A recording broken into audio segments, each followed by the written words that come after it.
I did something day before yesterday yesterday. I'm sorry. I did something yesterday. No, go back. I did something day before yesterday that I probably should have done years ago. Not because there was something wrong with me, but because somewhere along the way, I convinced myself this was just what getting older felt like. Feeling exhausted, having absolutely no energy, not sleeping well, losing interest in things that I truly used to enjoy. I don't think I believe that anymore.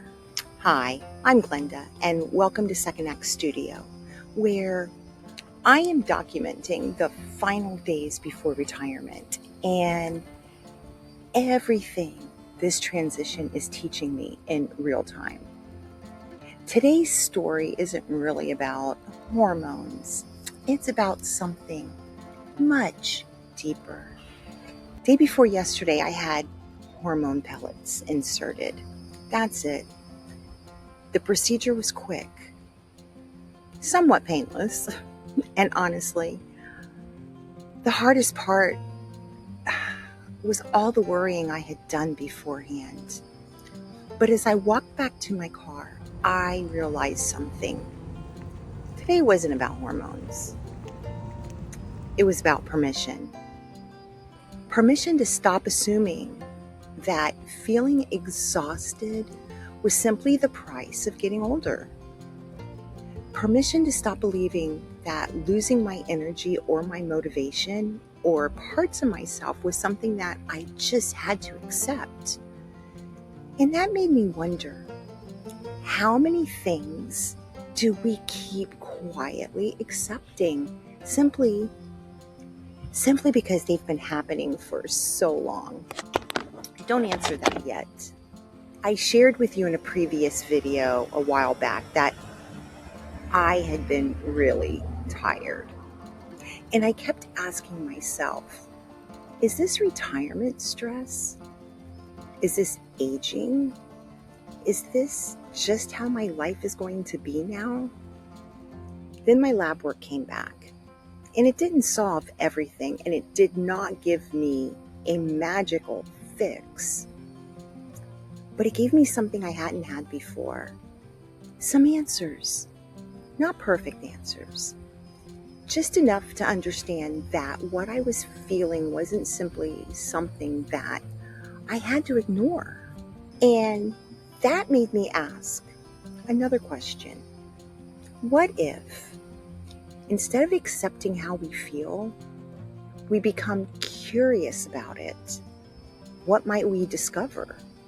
As we get older, I think many of us become incredibly good at taking care of everyone else. Our jobs, our families, our responsibilities, our calendars, our deadlines. But ourselves? We quietly move to the bottom of that list until one day we wake up and realize that we don't recognize the person that we've been neglecting.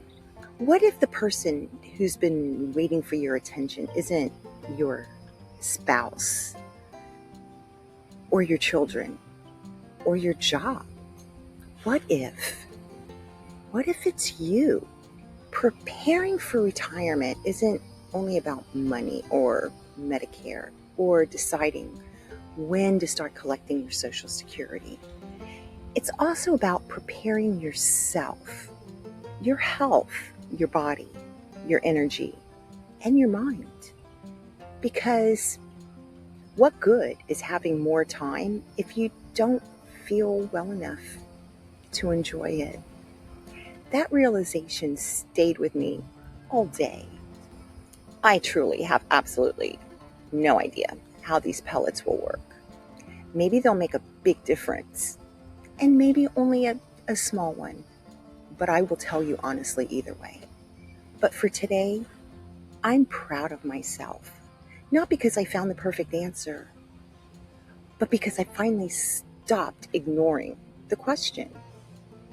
Maybe our second act doesn't begin the day that we retire. Maybe it begins the day we decide that we're worth being taken care of as well. I'm Glenda, and this is Second Act Studio, where your next chapter starts now. And I'll see you tomorrow. And if this spoke to you, please watch this next video. Have a great day.